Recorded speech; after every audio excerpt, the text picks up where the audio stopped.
স্বাভাবিকভাবে চলতেছি। আবার কিছু ব্যক্তি আছে স্বপ্ন অনেক বড় দেখে, স্বপ্ন দেখছে আমি কোটিপতি হবো, কিন্তু স্বপ্ন অনুযায়ী কাজ করতে হবে না, কাজ করতে হবে। কারণ আপনি স্বপ্ন দেখলেই হবে না। আপনি বিশ্বাস করেন আমরা যে এই জায়গাটায় আছি, যে যে পজিশনে আছেন, আপনার গত 5 বছরের ফসল এটা।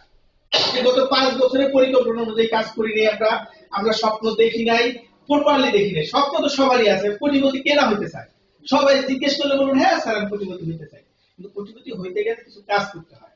এই এই স্বপ্নটা আমাকে বড় দেখতে হবে। আপনার যা চাহিদা, একদম ধরেন আপনি ঢাকা একটা বাড়ি করবেন, ঢাকা একটা বাড়ি করতে 5 কোটি টাকা লাগবে। আপনার একটা গাড়ি দরকার, গাড়ি কিনতে হলে 20-30 লাখ 50 লাখ টাকা লাগবে। আপনার ব্যাংকে 1 কোটি টাকা থাকতে হবে। এরকম 10 কোটি টাকার একটা স্বপ্ন দেখেন। এই 10 কোটি টাকা আপনি কোন কোন খাতে খরচ করবেন সেটা একটা লেখেন।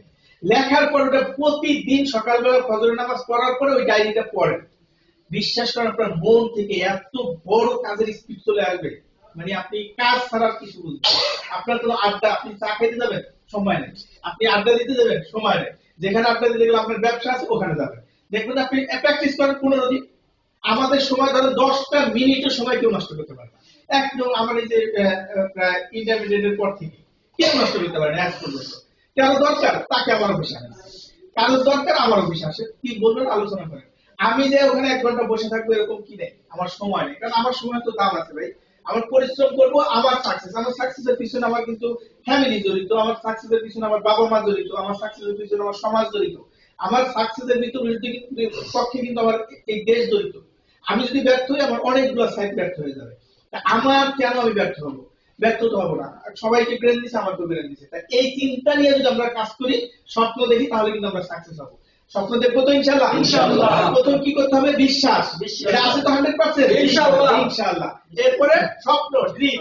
স্বপ্ন দেখবো তো? জি ইনশাআল্লাহ। ডায়েরি লিখিত স্বপ্ন দেখতে হবে। আপনার কি চাহিদা, ওই চাহিদাগুলো আগে লিখবেন। লেখার পরে চাহিদা আপনার কমপ্লিট করতে কত কোটি টাকা লাগবে ওটা লেখেন। ভাই স্বপ্ন দেখতে তো টাকা লাগে না। আল্লাহর ভান্ডারে কি কম আছে? না। আল্লাহ আপনাকে যদি 100 কোটি টাকাও দেয়, আল্লাহ কি কোনো কমে যাবে? আপনার চাইতে সমস্যা কি?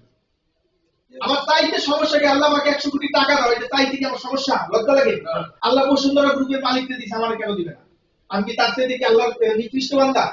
না। আমি ফজরের নামাজ পড়ে আমি আল্লাহর কাছে টাকা চাইবো, আল্লাহ আমাকে এটা দাও, দিতে হবে, কারণ জোর করে আনতে হবে, চাইতে হবে। ফজরের নামাজ পড়বো আমি না, আমার প্রত্যেকটা নামাজের পরে পরে প্রয়োজন ডায়েরি ধরে ধরে মুখস্থ করবো, আমার এই জিনিস দরকার, আমাকে দাও। প্রয়োজন আমি যদি পরিকল্পনা করতে পারি, আল্লাহ বুদ্ধি দাও, জ্ঞান দাও, আমার কাজের প্রতি আগ্রহ বাড়াও। এটা দোয়া করতে হয়, কারণ প্রত্যেকটা জিনিস দোয়া করতে হবে, দেন আল্লাহ দিবে আমাদেরকে। আমরা স্বপ্ন দেখবো তো ইনশাআল্লাহ। স্বপ্নের পরে দেখেন, আপনি স্বপ্নটা দেখলেন, ধরেন 10 কোটি টাকার একটা স্বপ্ন দেখলেন, বা 5 কোটি টাকার একটা স্বপ্ন দেখলেন। 5 কোটি টাকার স্বপ্ন আপনি কত বছরে পূরণ করবেন এটা লিখতে হবে। এটা হলো প্ল্যান, পরিকল্পনা। আপনি 5 কোটি টাকা আর্নিংটা কেমনে করবেন? আপনি ধরেন 5 বছরের একটা টার্গেট নেন, কারণ এটা তো 2-4 দিনে সম্ভব না। আপনি 5 বছরের একটা টার্গেট নেন, 5 বছরের একটা টাইম নিয়ে আপনি 5 বছরকে মাসে ভাগ করেন, 60 মাস। 60 মাসে প্রথম বছরে আপনি কত কোটি টাকা ইনকাম করবেন? ধরে নেন প্রথম বছরে আপনি 20 লাখ টাকা ইনকাম করবেন বা 30 লাখ টাকা ইনকাম করবেন। কারণ প্রথমে তার ইনকাম অনেক বেশি হবে, কারণ টিম যখন বড় হবে তখন কিন্তু ইনকাম বাড়বে। আপনি প্রথম বছরে 30 লাখ টাকার একটা টার্গেট নেন, যে এই 30 লাখ টাকা এই বছরে আমি ইনকাম করবই, 2.5 লাখ টাকা মাসে, এটা করতেই হবে নিহাম। যখন আপনি প্রথম মাসে 30 লাখ, তারপরের মাসে 60 লাখ, এইভাবে ভাগ করতে করতে একদম 60তম মাসে যাও কি করেন? টাকা ভাগ করেন। ভাগ করার পরে এইবার আসেন, এই যে এক প্রথম মাস প্রথম বছরে আপনি 30 লাখ টাকা দেখেন, তার মাসে আসে কত? 2.5 লাখ টাকা, তাই না? তারপরে এইবার সপ্তাহে নিয়ে আসেন, 4টা ভাগ করেন। প্রথম সপ্তাহে আপনি কম দেন, কম কেমন? ধরেন 2.5 লাখ টাকা, আপনি 2.5 লাখ টাকার আপনি 4টা ভাগ করলেন। 4টা ভাগ করলে আপনার কত টাকা সপ্তাহে আসে? হয়তো ধরেন 40,000 টাকা। আপনি প্রথম সপ্তাহে আরো কম ধরেন, 20,000 টাকা ধরেন। প্রথম সপ্তাহে আপনি 20,000 টাকা ধরেন, কারণ শুরুতে তো ইনকামটা কম। 20,000 টাকা ধরেন, এরপরের সপ্তাহে 30,000 ধরেন। এইভাবে ধরে আপনি 2.5 লাখ টাকা কি করেন? এক মাসে ভাগ করে ফেলেন। এক মাসে ভাগ করে ফেললেন 2.5 লাখ টাকা, বা প্রথম মাসে 2 লাখ টাকা টার্গেট নেন, 2 লাখ টাকার আপনি 4টা সপ্তাহে ভাগ করে ফেললেন। এই একটা সপ্তাহ আপনার টার্গেট থাকবে সপ্তাহ কেন্দ্রিক। এই সপ্তাহে আপনি টার্গেট নিয়েছেন 30,000 টাকা আপনি ইনকাম করবেন, বা 50,000 টাকা, আপনার ইচ্ছা মতো। এখন এই 50,000 টাকা আপনি দিনে ভাগ করতে হবে, টাকা না। টাকা এক সপ্তাহ করে আপনার 30,000 আসতেই হবে, কোনো ওয়ে নেই।